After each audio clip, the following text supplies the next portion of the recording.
Bonjour à tous et bienvenue dans une nouvelle vidéo de notre chaîne Hot News. Dans cette vidéo, nous mettrons lumière les célébrités américaines décédées aujourd'hui et ces derniers jours, ainsi que d'autres personnalités notables du monde entier. Avant de commencer, nous vous demandons de bien vouloir montrer votre amour et votre soutien aimant cette vidéo. Cela signifie beaucoup pour nous. Merci. Et maintenant, commençons. Le chanteur principal du groupe de metal Junkyard, David Roach, est décédé après avoir lutté contre un cancer agressif de la peau. Le chanteur de 59 ans a révélé son diagnostic juin, un carcinome squameux affectant sa tête, son cou et sa gorge. Le 3 août, le groupe a annoncé son décès sur Instagram. David est décédé paisiblement à son domicile dans les bras de sa femme après avoir courageusement combattu le cancer. Le groupe a déclaré que 2 semaines seulement avant sa mort, Roach avait épousé sa femme Jennifer lors d'une cérémonie présence de ses camarades de groupe. Des photos le montraient au fauteuil roulant échangeant ses vœux. Roach a rejoint Junkyard 1987. Le groupe a sorti son premier album éponyme 1988 après avoir signé avec Geffen Records. Ils se sont séparés 1992 mais se sont réunis 2000. Ce qui a commencé comme une fièvre et une toux a conduit à une visite aux urgences qui a tout changé. Les résultats ont complètement bouleversé notre monde, a écrit le groupe, annonçant son diagnostic. Le camarade de groupe Chris Gates se souvient de lui. Je l'aimais comme un petit frère. Nous avons eu des hauts et des bas, mais cela n'a jamais changé. La musique avec lui va me manquer. Le groupe a décrit Roach comme un artiste et un compositeur talentueux, mais surtout un père et un mari dévoués. 2. Lonnie Anderson, star de WKKRP à Cincinnati, est décédé dans un hôpital de Los Angeles des suites d'une longue maladie, a confirmé son publiciste. Nous avons le cœur brisé d'annoncer le décès de notre chère épouse, mère et grand-mère, a déclaré sa famille. Anderson est devenu un nom familier, jouant Jennifer Marlowe dans la sitcom à succès de CBS de 1978 à 1982, remportant 3 nominations aux Golden Globes et 2 nominations aux Emmy Awards. Je n'aurais jamais pensé que je serais le sex symbole Lonnie Anderson, mais je l'assume, a-t-elle déclaré à Fox News 2021. Mes petites filles pensent que c'est une folie. Ses plus grands titres en petit ont été tirés de son mariage tumultueux avec Burt Reynolds. Ils se sont rencontrés lors du tournage de Stroker Ace 1983 et se sont mariés lors d'une cérémonie secrète 1988. J'ai l'impression d'être Cendrillon, j'ai épousé le prince charmant, a déclaré Anderson lors de leur mariage. Mais leur conte de fées a tourné au vinaigre. Anderson a ensuite accusé Reynolds de violence physique et de contrôle financier. Leur divorce de 1995 n'a été finalisé que 2015 lorsque Reynolds a payé 154 à 520 dollars pour y mettre fin. Malgré tout, Anderson a rendu hommage à Reynolds à sa mort 2018. Bert était un réalisateur et un acteur merveilleux. Son grand rire va nous manquer. Anderson est apparu dans Nurses, Sabrina the Teenage Witch et So Notorious. Elle a écrit l'autobiographie My Life in Heels 1995. Mariée 4 fois, elle laisse dans le deuil son mari Bob Flick et 2 enfants. 3. Rahan Ali, le jeune frère de Muhammad Ali et son collègue boxeur, est décédé à l'âge de 82 ans. Le Muhammad Ali Center a annoncé son décès le 2 août, bien qu'aucune cause n'ait été donnée. On ne peut pas raconter l'histoire de Muhammad sans mentionner Rahman, a déclaré Devon Alt, PDG du Muhammad Ali Center. Il était le soutien le plus constant de Muhammad et un véritable exemple de gardien de mon frère. Né le 18 juillet 1943, Rahman a suivi son célèbre frère dans la boxe, remportant 14 de ses 18 combats professionnels entre 1964 et 1972. Après sa retraite, il est devenu le compagnon de voyage et le partenaire d'entraînement de Muhammad, restant à ses côtés tout au long de sa carrière. Rahman a écrit 2 livres sur leur parcours de boxeur. That's Muhammad Ali's Brother, My Life on the Undercard, 2014, et My Brother Muhammad Ali, The Definitive Biography, 2019. La fille de Muhammad, Hana, lui a rendu hommage sur Facebook. Aujourd'hui, le dernier membre vivant de la famille immédiate de mon père est retourné au paradis. Oncle Rahman, affectueusement appelé Rock, était une âme douce et tendre avec un cœur aussi grand que le monde. Leila Ali a ajouté « Mon père aimait profondément son frère Rahman. Ils sont maintenant de retour dans les bras de leurs parents bien-aimés. Mohamed Ali est décédé 2016 à l'âge de 74 ans après avoir combattu la maladie de Parkinson pendant 32 ans. 4. L'icône du Grand Ole Opry, Gianni Celli, est décédé à 45 ans des suites de complications d'une infection intestinale au Summit Medical Center du Tennessee. La star de la country avait lutté contre des problèmes de santé tout au long de l'année 2025, notamment de multiples opérations du dos, des interventions abdominales d'urgence, 11 jours soins intensifs et une pneumonie. Son mari, Eugene Ward, est décédé d'un cancer décembre dernier. Celli est devenu une sensation de la country avec Don't Touch Me, 1966, qui a atteint la 2e place et lui a valu un Grammy Award de la meilleure performance vocale country et western. La chanson lui a également valu d'être invitée au Grand Ole Opry, où elle rêvait de se produire depuis l'âge de 8 ans. « Je savais à 8 ans ce que je voulais être », a-t-elle déclaré à People 2022, « et je savais que je voulais être à l'Opry ». Née Pennsylvanie 1940, Celli a déménagé à Nashville 1965 avec seulement $50 et une Ford Falcon. Un mois, Porter Wagoner l'a engagée pour sa tournée. Véritable pionnière, Celli a rompu avec les traditions de l'Opry portant de nombreuses jupes au lieu des robes gingham obligatoires. 1985, elle est devenue la première femme à animer des segments de l'Opry. Quelque part, il y a une petite fille qui écoute et qui veut y être autant que moi, a-t-elle dit à propos de sa lutte pour l'égalité. Celli est apparue à l'Opry plus de 397 fois, un record. Son nombre final de performances témoigne de son dévouement. Elle laisse dans le deuil sa famille élargie et son chat spécial. 5. L'acteur sud-coréen Yong-koo, connu pour son rôle de chef choix dans le film à succès de 2019 Extreme Job, est décédé à l'âge de 5 ans. Sang-ta a été retrouvé inconscient dans une voiture garée à Yongin, au sud de Séoul, lundi matin. La police a confirmé qu'il n'y avait pas eu de jeu déloyal et qu'aucune lettre de suicide n'avait été découverte. L'acteur vétéran s'était forgé une solide carrière de 30 ans depuis ses débuts sur scène 1994 dans Wizard Marrow. Il s'est fait connaître pour ses seconds rôles dans Ant Trick, Stove League, Baseball Girl et Yena. Son apparition dans Extreme Job, l'un des films coréens les plus rentables, l'a établi comme un acteur de personnage fiable avec un timing parfait pour l'humour pince sans rire.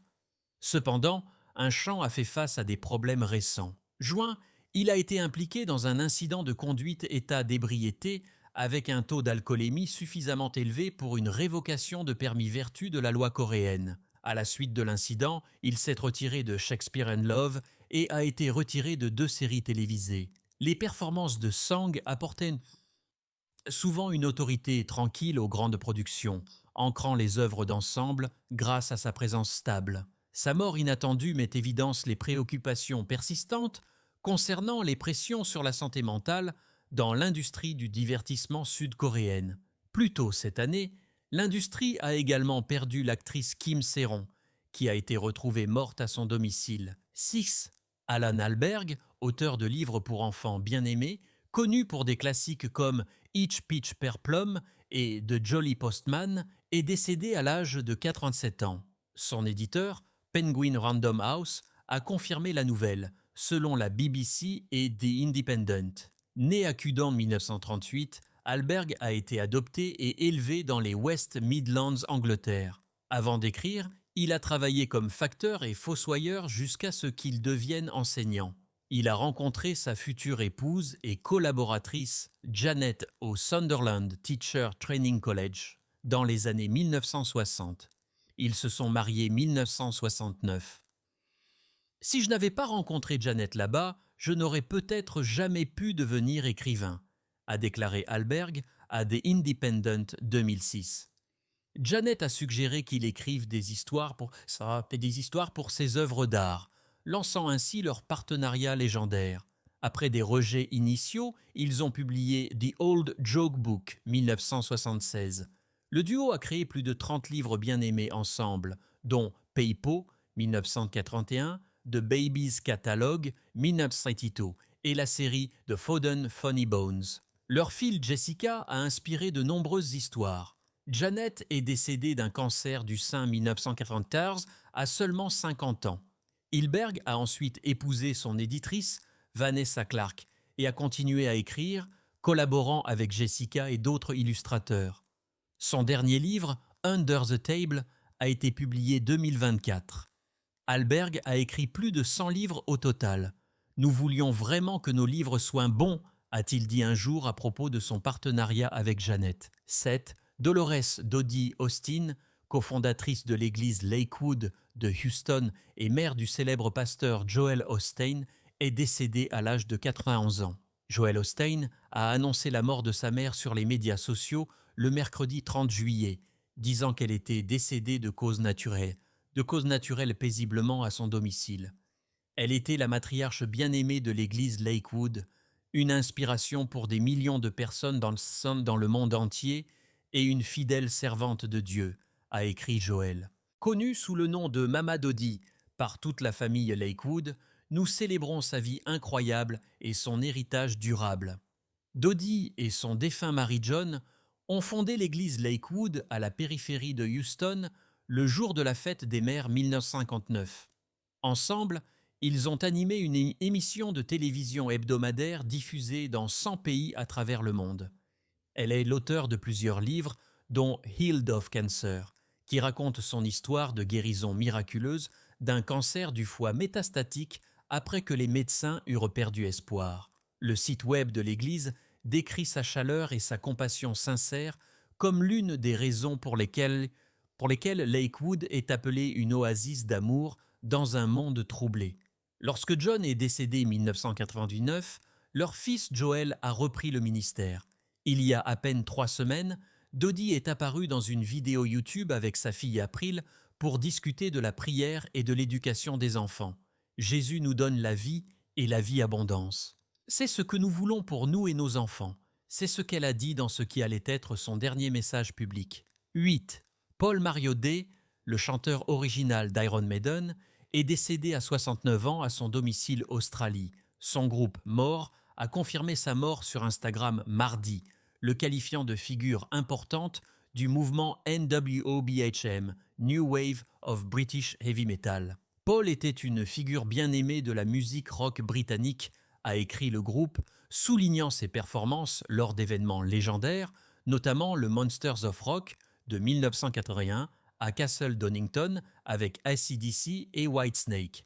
Iron Maiden a également rendu hommage mercredi.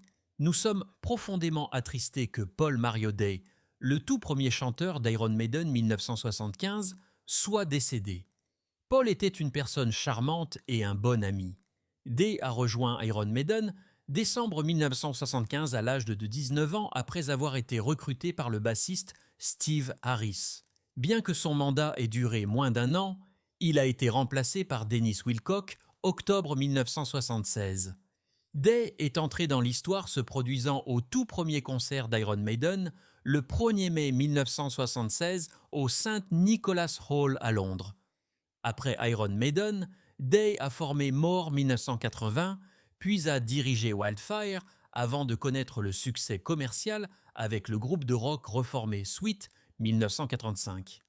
Il a déménagé Australie 1986 et a continué à jouer avec des groupes de métal dont Defaced et Buffalo Crows. Selon le Guardian, Day luttait contre le cancer. Il laisse dans le deuil sa femme Cécilie. 9. La double médaillée d'or olympique Laura Dahlmeier est décédée dans un accident d'alpinisme sur le Leila Peak au Pakistan. Elle avait 31 ans. La championne allemande de biathlon a été frappée par des chutes de pierres à 1700 pieds dans les montagnes du Karakoram le lundi 28 juillet.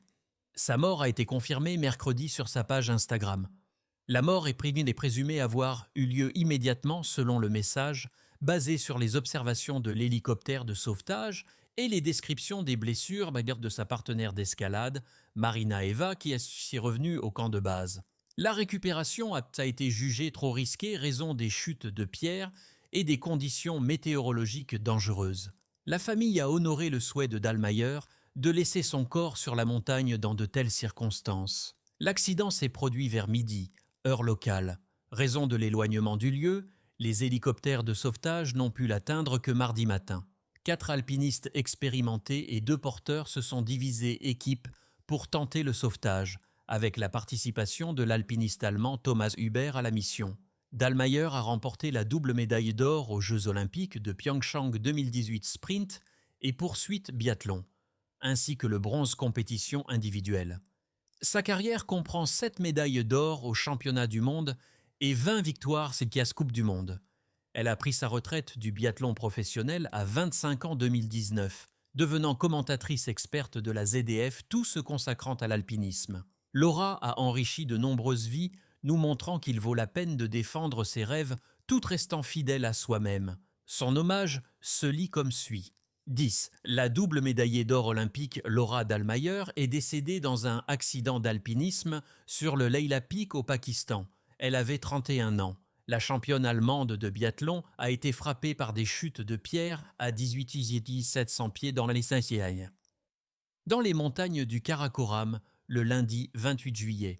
Sa mort a été confirmée mercredi sur sa page Instagram. La mort est présumée avoir eu lieu immédiatement selon le message, basé sur les observations de l'hélicoptère de sauvetage et les descriptions des blessures de sa partenaire d'escalade, Marina Eva, qui est revenue au camp de base. La récupération a été jugée trop risquée raison des chutes de pierres et des conditions météorologiques dangereuses. La famille a honoré le souhait de Dallmayr de laisser son corps sur la montagne dans de telles circonstances. L'accident s'est produit vers midi, heure locale. Raison de l'éloignement du lieu, les hélicoptères de sauvetage n'ont pu l'atteindre que mardi matin. 4 alpinistes expérimentés et 2 porteurs se sont divisés équipe pour tenter le sauvetage, avec la participation de l'alpiniste allemand Thomas Huber à la mission. Dallmayr a remporté la double médaille d'or aux Jeux olympiques de Pyeongchang 2018 sprint et poursuite biathlon, ainsi que le bronze compétition individuelle. Sa carrière comprend 7 médailles d'or aux championnats du monde et 20 victoires Coupe du Monde.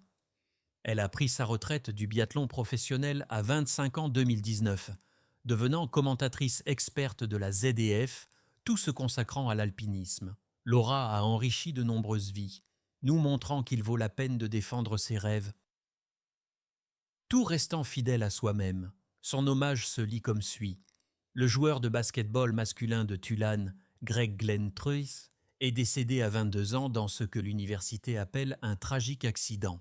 Vice-présidente des affaires étudiantes, Sarah Cunningham a confirmé le décès de Glenn le lundi 28 juillet, le qualifiant de membre précieux de notre communauté universitaire. Greg était un athlète étudiant talentueux qui a enrichi nos vies par son esprit, son dévouement et sa passion pour le sport et les études, a déclaré Cunningham. Connu pour sa personnalité contagieuse, son énergie positive et sa gentillesse, il illuminait chaque pièce où il entrait. Le diplômé santé et bien-être de Pompano Beach, Floride, était l'aîné de ses frères et sœurs et bien connu dans le sud de la Floride pour ses compétences basketball. Glenn avait publié des stories sur Instagram quelques heures seulement avant sa mort. Aucune information supplémentaire sur la cause n'a été divulguée. L'entraîneur-chef Ron Hunter a déclaré que le programme était dévasté par la perte. Il n'était pas seulement un athlète exceptionnel, mais aussi une personne remarquable qui apportait énergie, dévouement et gentillesse à notre équipe et à notre communauté. Glenn était un partant la saison dernière, apparaissant dans 34 matchs et récoltant en moyenne 10,6 points par match pour les Green Wave.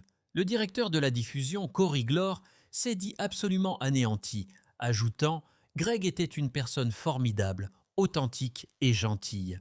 L'université prévoit d'honorer sa mémoire et de célébrer son impact sur la communauté. » Junior Edwards, membre de longue date de l'émission Swamp People de History Channel, est décédé après avoir lutté contre des problèmes de santé. Son petit-fils, Lil Willie Edwards, a annoncé la nouvelle sur Facebook samedi 26 juillet, écrivant « Repose paix, papa. Je sais que tu es probablement en train de tendre tes filets ou de faire quelque chose de fou à l'intérieur de ces portes nacrées.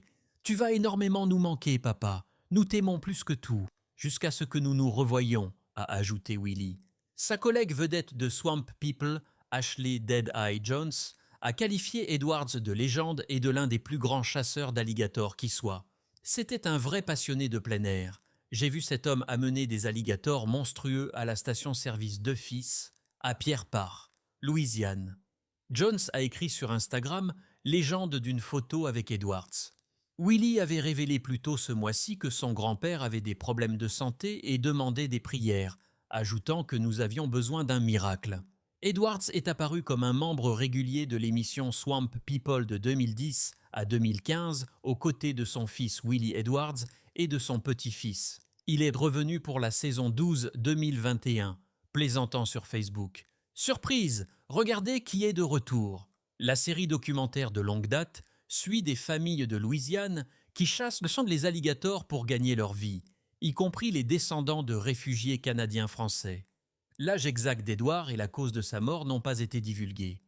Dame Cleo Lane, la célèbre chanteuse de jazz britannique connue pour son incroyable registre de 4 octaves, est décédée à 97 ans. Le Stables Arts Center, que Lane a fondé avec son défunt mari John Dankworth, a confirmé qu'elle était décédée jeudi à son domicile de Wavendon, Angleterre. Aucune cause n'a été précisée. Dame Cleo était une artiste remarquable aimée par le public du monde entier, a déclaré David Meadowcroft, président de l'organisme de bienfaisance Stables. Née Clémentine Dinah Campbell dans le Middlesex, Lane a commencé à se produire dans des clubs de jazz londoniens au début des années 1950. Elle a épousé le compositeur de jazz et saxophoniste Dankworth 1958, devenant une figure de proue du jazz britannique. Le couple s'est produit dans le monde entier, Lane enregistrant des albums acclamés comme Cleo Lane Sings Pierrot Lunaire 1976 et Cleo Sings Sondheim 1988. Lane a collaboré avec des légendes telles que Ray Charles, Frank Sinatra, Mel Tormé et le Duke Ellington Orchestra. Elle a effectué une résidence de 5 soirs avec Sinatra au Royal Albert Hall 1992. Seule artiste féminine à avoir été nominée aux Grammy Awards dans les catégories pop, classique et jazz, elle a remporté le prix de la meilleure performance vocale de jazz féminine 1986 pour Clio at Carnegie. Elle a été nominée aux Tony Awards 1986 pour The Mystery of Edwin Drood et a été nommée Dame Commandeur de l'Ordre de l'Empire britannique 1997. Lane a continué à se produire jusqu'à ses 80 ans, plaisantant 2011. « J'étais célèbre pour mon registre de 4 octaves. Je pense que j'ai perdu un. » Elle laisse dans le deuil 2 enfants, 10 petits-enfants et arrière-petits-enfants. Carlos Ray Norris, connu dans le monde entier sous le nom de Chuck Norris, est né le 10 mars 1940 à Ryan, Oklahoma, une petite ville qui fera plus tard partie de sa légendaire personnalité. Sa naissance a eu lieu pendant la Grande Dépression, une époque où les familles américaines luttaient contre les difficultés économiques et l'incertitude. Chuck était l'aîné des 3 fils de Wilma et Ray Norris, et ses premières années ont été marquées par les défis auxquels nombreuses ont été confrontés pendant cette période difficile de l'histoire américaine. Le père de Chuck, Ray Norris, était un alcoolique qui avait du mal à conserver un emploi stable, ce qui créait un environnement familial instable pour le jeune garçon. La famille a déménagé fréquemment pendant l'enfance de Chuck, passant de l'Oklahoma à la Californie, puis à divers autres endroits, alors que son père cherchait des opportunités d'emploi. Ces bouleversements constants ont créé un sentiment d'insécurité dans la vie du jeune Chuck, mais ils lui ont également inculqué une résilience qui lui serait très utile dans ses entreprises futures. La famille Norris s'est finalement installée à Torrance, Californie, lorsque Chuck avait environ 10 ans. C'est là qu'il passera la plupart de ses années de formation, fréquentant les écoles locales et commençant à développer les traits de caractère qui le définiront à l'âge adulte. Malgré les difficultés financières de la famille, la mère de Chuck, Wilma, a travaillé sans relâche pour assurer la stabilité de ses fils. Elle a occupé divers emplois pour compléter le revenu familial et est devenue un pilier de force pour Chuck et ses frères. Chuck n'était pas naturellement athlétique ni particulièrement confiant dans son enfance. Fait, il était plutôt timide et introverti, luttant souvent contre des problèmes d'estime de soi qui découlaient de la situation instable de sa famille et du problème d'alcool de son père. Il était fréquemment victime d'intimidation à l'école, ce qui ne faisait qu'ajouter à ses sentiments d'inadéquation et d'anxiété sociale. Ses premières expériences avec l'adversité alimenteront plus tard sa détermination à devenir fort et autonome. Pendant son adolescence, Chuck a commencé à s'intéresser au sport, bien qu'il n'ait pas été particulièrement doué pour les activités athlétiques traditionnelles. Il a joué au football et au baseball, mais n'a jamais excellé au point que ses activités deviennent s'entendientes et qui s'aiment, bien centrales à aptées à son identité. Au lieu de cela, il s'est concentré sur ses études et a occupé des emplois à temps partiel pour aider financièrement sa famille. Cette éthique de travail, développée dès son plus jeune âge, deviendra l'une de ses caractéristiques déterminantes tout au long de sa vie. Les déménagements constants et l'instabilité familiale ont fait que Chuck a eu du mal à nouer des amitiés durables pendant son enfance. Il a appris à compter sur lui-même et a développé un fort sentiment d'indépendance qui lui serait très utile dans sa vie d'adulte. Malgré les défis auxquels il a été confronté, Chuck a conservé une attitude positive, et était déterminé à créer une vie meilleure pour lui-même et sa future famille. La relation de Chuck avec son père était compliquée et souvent tendue. L'alcoolisme de Ray Norris a créé des tensions au sein du foyer et a servi d'exemple négatif à Chuck de ce qu'il ne voulait pas devenir. Cette expérience lui a inculqué une forte aversion pour l'alcool et les drogues, des valeurs qu'il maintiendra tout au long de sa vie. Il a juré très tôt qu'il ne permettrait jamais à la toxicomanie de contrôler sa vie comme elle avait contrôlé celle de son père. L'éducation était importante pour Chuck, bien qu'il n'ait pas été un élève exceptionnel. Il a fréquenté le lycée de Torrance, où il a obtenu son diplôme 1958. Bien qu'il n'ait pas participé à de nombreuses activités parascolaires, il a développé un intérêt pour la mécanique et a envisagé de poursuivre une carrière dans ce domaine. Cependant, sa vie prendrait une tournure radicalement différente lorsqu'il a été enrôlé dans l'armée de l'air des États-Unis 1958, peu après avoir obtenu son diplôme d'études secondaires. La transition de la vie civile au service militaire a marqué un tournant important dans le développement de Chuck. La structure et la discipline de la vie militaire lui ont apporté la stabilité qui avait fait défaut dans son enfance. C'est pendant son séjour dans l'armée de l'air qu'il découvrira les arts martiaux, la discipline qui transformera sa vie et le lancera vers la gloire et le succès internationaux. Le chemin de Chuck Norris vers la gloire à Hollywood a commencé de façon non conventionnelle, enraciné dans son expertise arts martiaux plutôt que dans une formation d'acteur traditionnel. Après s'être établi comme un formidable artiste martial et avoir ouvert sa propre chaîne d'école de karaté Californie, Chuck a attiré l'attention d'Hollywood grâce à son amitié avec Steve McQueen, qui était l'un de ses élèves arts martiaux. Cette relation s'avérera être le catalyseur qui lancera sa carrière dans le divertissement au début des années 1970. Ses débuts au cinéma ont eu lieu en 1969 avec The Wrecking Crew, où il a joué un petit rôle de sbire. Cependant, c'est son rôle principal dans La Fureur du Dragon, 1972, également connu sous le nom de Return of the Dragon, aux côtés de Bruce Lee, qui l'a véritablement établi comme une star de cinéma d'arts martiaux. Dans ce film emblématique, Chuck a joué le rôle de Colt, un artiste martial américain qui affronte le personnage de Bruce Lee dans une scène de combat légendaire se déroulant dans le Colisée romain. Cette séquence de combat est toujours considérée comme l'une des plus grandes batailles d'arts martiaux jamais filmées et a présenté les authentiques compétences de combat de Chuck à un public mondial. Le succès de La Fureur du Dragon a ouvert des portes à Chuck dans le genre du film d'action, bien qu'il ait initialement eu du mal à trouver des rôles qui utilisaient correctement ses talents. Tout au long du milieu des années 1970, Il est apparu dans plusieurs films d'action à petit budget, construisant progressivement sa réputation et perfectionnant ses compétences d'acteur. Des films comme Breaker 1967 et Good Guys Wear Black 1968 ont contribué à établir son personnage à l'écran comme un héros d'action dur à cuire qui peut relever n'importe quel défi physique.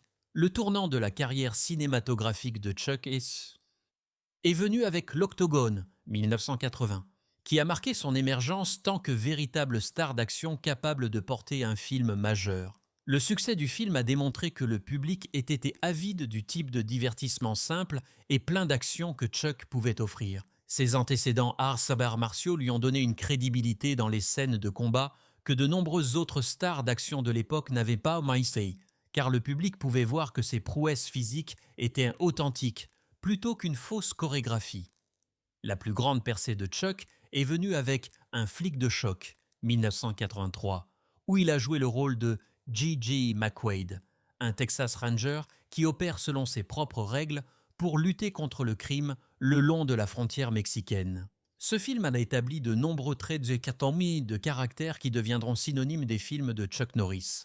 Un protagoniste solitaire, un code moral fort, des compétences de combat impressionnantes et une tendance à affronter des obstacles insurmontables à lui seul. Le film a été à la fois un succès critique et commercial, cimentant le statut de Chuck tant que star d'action majeure.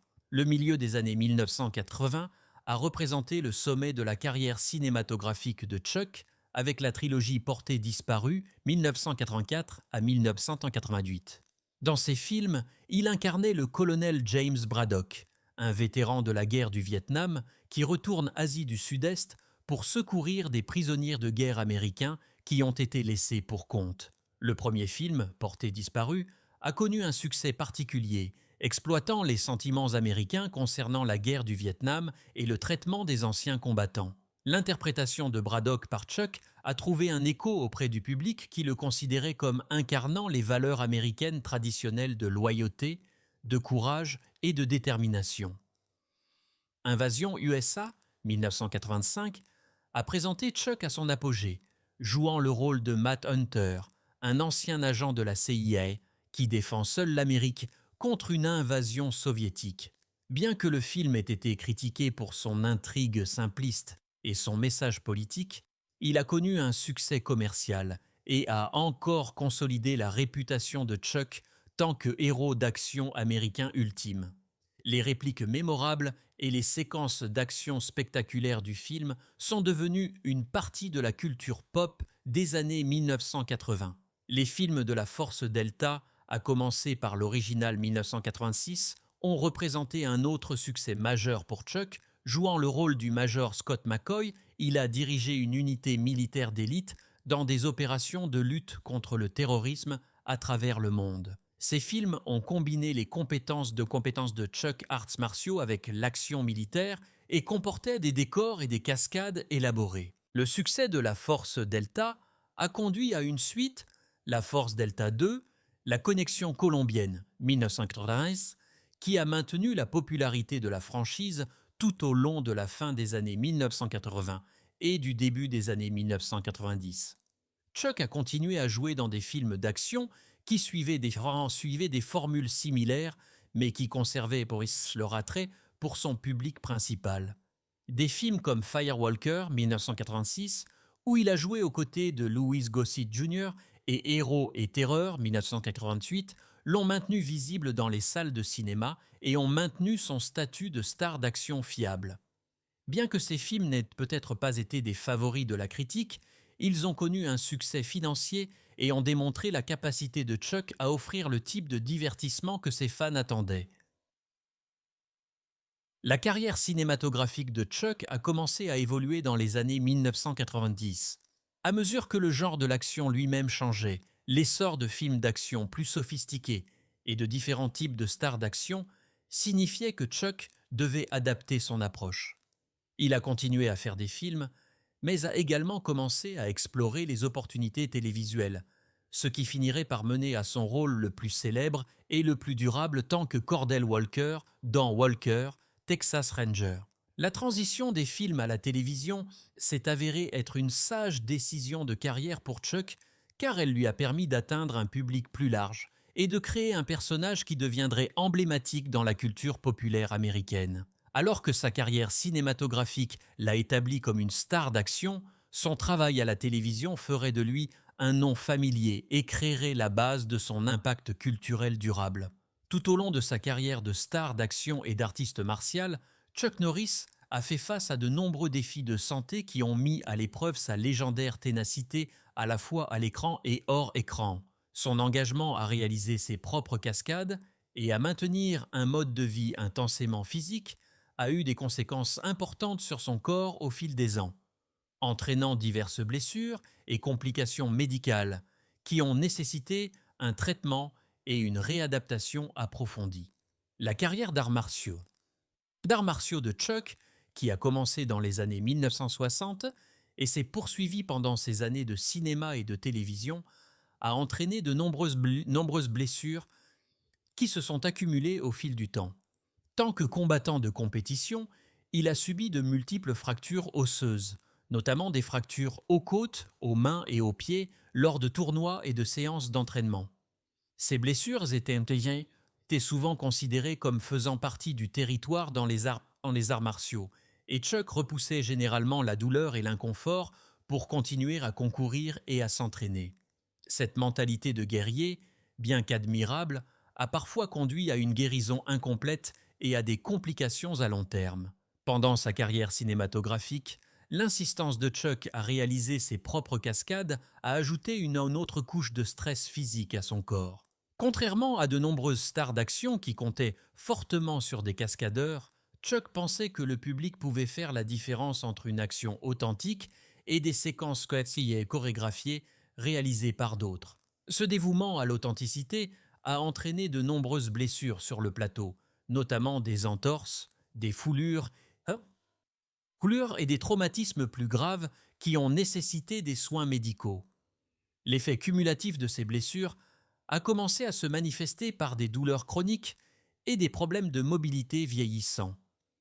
L'un des défis de santé les plus importants auxquels Chuck a été confronté est survenu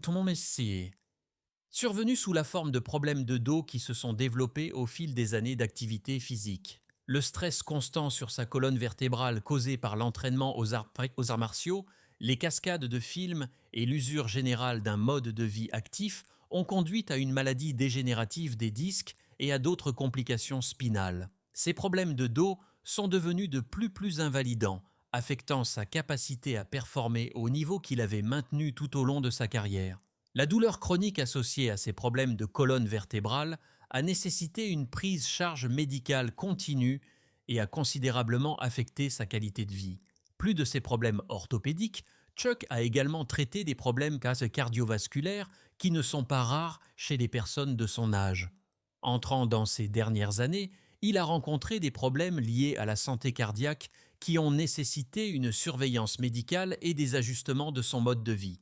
Ces problèmes cardiovasculaires ont été particulièrement difficiles pour quelqu'un qui avait construit toute son identité autour de la force physique et de l'endurance, l'obligeant à reconnaître les limites qui accompagnent le vieillissement. L'une des batailles de santé les plus médiatisées auxquelles Chuck et sa famille ont été confrontés concerne peut-être l'expérience de sa femme Gina avec la toxicité au gadolinium. Genia a subi plusieurs examens IRM qui ont nécessité l'utilisation d'agents de contraste à base de gadolinium et elle a par la suite développé de graves problèmes de santé que Chuck et elle ont attribués à un empoisonnement au gadolinium. Cette condition, que certains professionnels de la santé contestent tant que diagnostic reconnu, aurait causé à Gina des symptômes débilitants, notamment une déficience cognitive, une faiblesse musculaire et une douleur chronique. La situation de la santé de Gina est devenue une préoccupation majeure pour Chuck, qui a assumé le rôle de principal soignant tout plaidant pour une plus grande sensibilisation aux risques potentiels associés aux agents de contraste à base de gadolinium. Il s'est exprimé ouvertement sur ce qu'il considérait comme des avertissements inadéquats concernant les effets secondaires potentiels de ces composés d'imagerie médicale, et le couple a intenté une action justice contre les sociétés pharmaceutiques qui fabriquent des produits à base de Gatalini. Cette crise de santé a considérablement affecté à la fois la vie personnelle de Chuck et ses activités professionnelles, car il a réduit ses apparitions publiques et ses engagements pour se concentrer sur les soins de sa femme. L'approche de Chuck pour faire face aux défis de santé a été conforme à sa philosophie générale de faire face à l'adversité de front. Plutôt que de permettre aux blessures ou aux problèmes des médicaux de le mettre complètement sur la touche, il a généralement recherché les meilleurs soins médicaux disponibles et a travaillé avec diligence à la réadaptation et au rétablissement. Ses antécédents arts martiaux, avec l'accent mis sur la discipline et la force mentale, lui ont bien servi pour faire face aux revers physiques et maintenir une attitude positive malgré les défis de santé. Les exigences physiques de sa carrière ont également amené Chuck à devenir un défenseur des pratiques de mise forme et de bien-être appropriées. Il a parlé publiquement de l'importance de maintenir une forme physique tout au long de sa vie, tout reconnaissant que le corps humain a des limites qui doivent être respectées. Ses propres expériences avec les blessures et le rétablissement ont éclairé ses recommandations à d'autres sur l'importance des techniques d'entraînement appropriées, du repos adéquat et de la recherche de soins médicaux appropriés cas de besoin.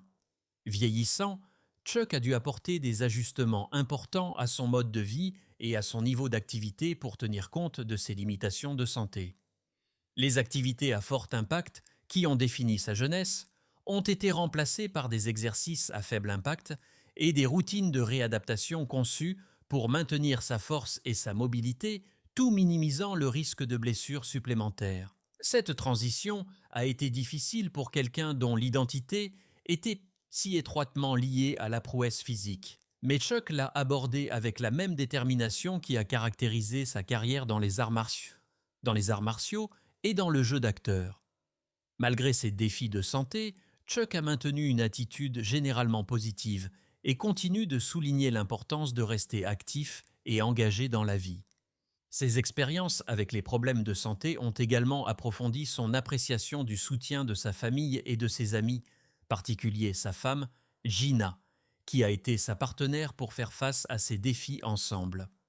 Tout au long de sa vie, Chuck Norris a fait face à de nombreuses pertes personnelles et à des tragédies familiales qui ont mis à l'épreuve sa résilience et ont façonné son caractère de manière profonde.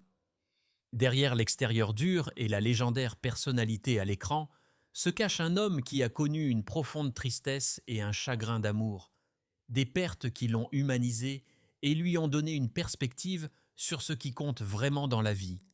L'une des sources de douleur les plus importantes et les plus persistantes dans la vie de Chuck a été sa relation compliquée avec son père, Ray Norris. La lutte de Ray contre l'alcoolisme a créé une blessure dans la famille qui ne s'est jamais complètement cicatrisée de son vivant. L'absence d'une figure paternelle positive pendant les années de formation de Chuck a laissé des cicatrices émotionnelles qui ont influencé son approche de la paternité et des relations familiales. Lorsque Ray est décédé, Chuck a été laissé avec les émotions complexes qui accompagnent souvent la mort d'un parent éloigné. Le deuil mêlé au regret de ce qui aurait pu être et de la chance perdue de se réconcilier. La mère de Chuck, Wilma Norris, a été la force stabilisatrice dans sa jeunesse, travaillant sans relâche pour maintenir la famille unie malgré les défis posés par la consommation d'alcool de son mari et les difficultés financières de la famille. Sa mort a été un coup dévastateur pour Chuck, qui lui a attribué l'instillation, des valeurs de travail acharné, de persévérance et d'intégrité morale qui le guideraient tout au long de sa vie. Perdre la femme qui avait été son ancre et sa source de force a été particulièrement difficile, car elle avait vécu pour voir son succès, mais est décédée avant qu'il ne puisse la rembourser pleinement pour les sacrifices qu'elle avait fait son nom.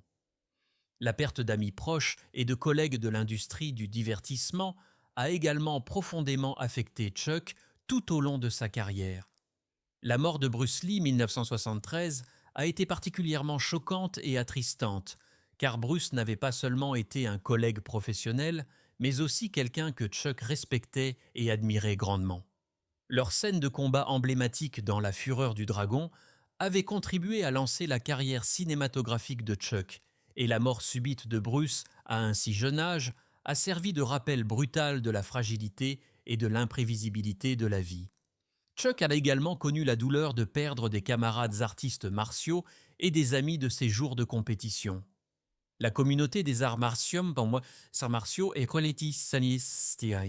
relativement petite et soudée, et la mort de partenaires d'entraînement, de concurrents et de mentors a été une source de chagrin continu. Ces pertes ont été particulièrement poignantes parce qu'elles représentent des liens avec le fondement de l'identité et du succès de Chuck, ses antécédents arts martiaux et les relations formées pendant ses années de formation dans le monde du combat. Dans ses relations personnelles, Chuck a fait face aux défis qui accompagnent le divorce et à l'impact qu'il a sur les enfants et la famille élargie. Son premier mariage avec Diane Holchek s'est terminé par un divorce 1988, après près de 30 ans ensemble. Une relation qui avait commencé quand ils étaient tous les deux très jeunes et avait produit 2 enfants, Mike et Eric. La dissolution de ce mariage de longue date a été émotionnellement difficile et a représenté la fin d'un chapitre important de sa vie. L'impact sur sa relation avec ses enfants pendant et après le divorce a été une source d'inquiétude et de regrets continus.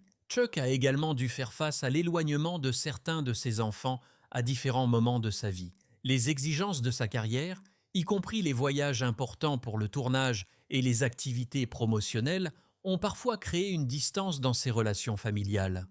Le défi de concilier le succès professionnel et le fait d'être présent tant que père a été une source de lutte personnelle, et il a parlé du regret qu'il ressent de ne pas avoir saisi les occasions d'être plus impliqué dans la vie de ses enfants pendant leurs années de formation. L'industrie du divertissement elle-même a été la source de diverses déceptions et pertes pour Chuck. Des projets qui le passionnaient ne se sont parfois pas concrétisés ou ont connu un échec commercial, représentant des occasions perdues et des ambitions créatives non réalisées. La nature changeante du genre du film d'action au fil des ans a fait que Chuck a dû regarder son type de film d'action patriotique, c'est-à-dire direct, tomber disgrâce auprès du public et des studios, ce qui a mis fin à certains aspects de sa carrière. Chuck a également connu la perte d'animaux de compagnie qui étaient des membres importants de sa famille, particulier des chevaux qu'il gardait dans son ranch. Tant que personne qui a toujours été passionné par les animaux et les activités de plein air, la mort de chevaux bien-aimés et d'autres animaux a été un événement émotionnel important. Ces pertes ont été particulièrement significatives, raison des liens profonds qui peuvent se former entre les humains et les animaux, particulier pour quelqu'un comme Chuck, qui a passé beaucoup de temps dans son ranch, loin des pressions d'Hollywood. Les pertes financières et les déceptions commerciales ont également fait partie de l'expérience de Chuck. Bien qu'il ait généralement réussi à gérer sa carrière et ses investissements, l'échec de certaines entreprises commerciales et les difficultés financières qui peuvent accompagner les transitions de carrière lui ont permis de tirer des leçons de résilience et de l'importance de s'adapter à des circonstances changeantes. L'un des aspects les plus difficiles de la perte pour Chuck a peut-être été de voir sa femme Gina souffrir de sa crise de santé liée à la toxicité au gadolinium. Bien qu'il ne s'agisse pas d'un décès, la perte de sa vitalité antérieure et les changements radicaux dans leur mode de vie et la dynamique de leur relation ont été profondément difficiles. Regarder un être cher lutter contre une maladie débilitante, tout se sentant impuissant à lui apporter un soulagement complet, a été l'une des expériences les plus difficiles des dernières années de Chuck. L'effet cumulatif de ces diverses pertes a contribué à la vision philosophique de Chuck sur la vie et à son appréciation de la famille, de la foi et des relations authentiques. Plutôt que de devenir amer ou renfermé, il a généralement utilisé ces expériences pour approfondir sa compréhension de ce qui est vraiment important et pour concentrer son énergie sur les personnes et les activités qui donnent un sens à sa vie. Aujourd'hui, à 85 ans, Chuck Norris s'est passé de la personnalité de star d'action à un indice d'octane élevé, qui l'a rendu célèbre à un chapitre de sa vie plus réflexif et axé sur la famille. Bien qu'il ne défonce peut-être plus les portes et ne batte plus à lui seul des armées de méchants à l'écran, Chuck demeure une figure active et engagée qui continue d'influencer la culture populaire, tout se consacrant à des causes et à des activités qui s'harmonisent avec ses valeurs et ses croyances personnelles. Ces dernières années, Chuck s'est principalement concentré sur les soins de sa femme Gina et sur la sensibilisation aux dangers potentiels des agents de contraste à base de gadolinium utilisés imagerie médicale. Ce travail de sensibilisation est devenu une mission centrale pour Chuck et Gina, car ils s'efforcent d'éduquer le public et la communauté médicale sur ce qu'ils croient être des risques inadéquatement divulgués associés à ces composés. Chuck a utilisé sa tribune de célébrité pour attirer l'attention sur cette question, prenant la parole lors de conférences médicales, participant à des entrevues et soutenant la recherche sur la toxicité du gadolinium. Ce travail représente un changement important, passant de sa carrière dans le divertissement à celle de défenseur de la santé et de militant. Le couple a également été impliqué dans des procédures judiciaires contre des sociétés pharmaceutiques qui fabriquent des produits à base de gadolinium, cherchant à la fois une compensation financière et des changements dans la façon dont ces produits sont commercialisés et administrés. Bien que ces batailles juridiques aient été longues et complexes, Chuck les a abordées avec la même détermination et la même persévérance qui ont caractérisé sa carrière dans les arts martiaux et dans le jeu d'acteur. L'expérience a également approfondi sa méfiance à l'égard de certains aspects de l'establishment médical et de l'industrie pharmaceutique. Malgré les exigences liées aux soins de Gina et à leur travail de sensibilisation, Chuck continue de maintenir sa forme physique autant que son corps vieillissant le lui permet. Bien qu'il ne puisse plus s'engager dans l'entraînement à fort impact qui a défini sa jeunesse, il fait toujours de l'exercice régulièrement et maintient une routine d'entraînement adaptée à son âge et à ses limites physiques. Cet engagement envers la forme physique reflète sa croyance de toujours l'importance de la santé physique et sert d'exemple aux autres sur la possibilité de rester actif bien au-delà de ces dernières années. Le ranch de Chuck au Texas demeure un élément important de son mode de vie actuel, lui offrant un lieu de retraite paisible loin des exigences de la vie publique et un endroit où il peut poursuivre son amour des chevaux et des activités de plein air. Le ranch représente un retour à des plaisirs plus simples et lui permet de se connecter avec la nature d'une manière qui procure à la fois des bienfaits physiques et émotionnels. Le temps passé au ranch est devenu de plus précieux à mesure qu'il a réduit ses apparitions publiques et ses engagements professionnels. Bien que Chuck se soit grande partie retiré du jeu d'acteur, il fait occasionnellement des apparitions lors d'événements liés à son travail passé ou à des causes qu'il soutient. Ces apparitions sont soigneusement sélectionnées et se concentrent souvent sur son travail de sensibilisation ou sur des activités caritatives plutôt que sur des événements de l'industrie du divertissement. Lorsqu'il fait des apparitions publiques, les fans sont souvent frappés par son charisme et sa présence continue, bien qu'il soit clair que ses priorités ont considérablement changé par rapport à ses jours de carrière dans le divertissement. La relation de Chuck avec ses enfants et ses petits-enfants est devenue de plus importante pour lui dans ces dernières années. Il s'est efforcé de réparer et de renforcer les relations familiales qui peuvent avoir été tendues pendant ces périodes de carrière les plus chargées, reconnaissant que les liens familiaux sont parmi les aspects les plus significatifs de la vie. Son rôle de grand-père lui a apporté une joie particulière et lui a permis d'aborder les relations familiales avec la sagesse et la perspective qui viennent avec l'âge et l'expérience. Le phénomène Internet des faits sur Chuck Norris, des affirmations fictives humoristiques sur ses capacités surhumaines, a donné une nouvelle dimension à la pertinence culturelle de Chuck à l'ère numérique. Un des mèmes et ses blagues l'ont fait connaître aux jeunes générations qui ne connaissent peut-être pas ses films et ses émissions de télévision, mais qui le connaissent en tant qu'icône culturelle, représentant la ténacité et la capacité ultime. Chuck a généralement embrassé ce phénomène avec bonne humeur, comprenant qu'il a gardé son nom et son image dans la culture populaire longtemps après la fin de sa carrière active dans le divertissement. La foi chrétienne de Chuck est devenu de plus central à son identité et à sa vie quotidienne vieillissant. Il a été ouvert sur la façon dont ses croyances religieuses lui procurent du réconfort et des conseils, particuliers pendant les périodes difficiles telles que la gestion des problèmes de santé de Gina et son propre processus de vieillissement. Cette dimension spirituelle a influencé son travail caritatif et son approche des divers défis auxquels il a été confronté ces dernières années. Ce qui concerne les activités caritatives, Chuck continue de soutenir diverses causes. Bien qu'il soit devenu plus sélectif quant à ses engagements, raison de la situation de santé de sa femme et de ses propres limites physiques, il a maintenu son soutien aux organisations d'anciens combattants et aux causes liées à l'éducation des jeunes aux arts martiaux. Son travail caritatif reflète ses valeurs de patriotisme, de responsabilité personnelle et l'importance de la forme physique et de la discipline personnelle. L'héritage de Chuck dans l'industrie du divertissement continue d'être célébré par des rétrospectives, des documentaires et la popularité continue de ses films et de ses émissions de télévision dans les plateformes de syndication et de diffusion continue.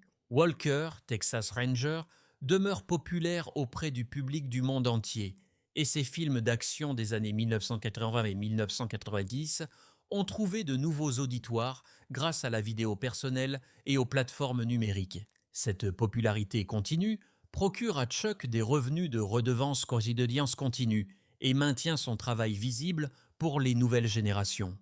Ce qui concerne l'avenir, Chuck semble se concentrer sur la façon de tirer le meilleur parti de ces années restantes, tout composant avec les réalités du vieillissement et les défis de santé continue de sa femme.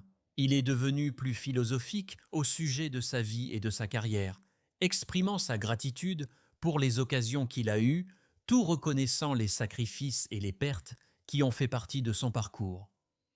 Son approche actuelle de la vie met l'accent sur la qualité plutôt que sur la quantité termes d'activité et de relations, se concentrant sur ce qui apporte un sens et une satisfaction authentique. Chuck Norris représente aujourd'hui une figure qui a réussi sa transition de héros d'action à homme d'État, utilisant sa plateforme et son expérience pour défendre les causes auxquelles il croit tout conservant sa dignité et son authenticité. Bien qu'il ne soit peut-être plus le guerrier invincible de son personnage à l'écran, il continue d'incarner bon nombre des valeurs qui ont rendu ce personnage attrayant, l'intégrité, la détermination et l'engagement à se battre pour ce qu'il croit être juste. Sa vie actuelle démontre que la véritable force réside souvent non pas dans la prouesse physique, mais dans la capacité de s'adapter, de persévérer et de continuer à contribuer de manière significative au monde malgré les défis qui accompagnent l'âge et les circonstances changeantes. Ceci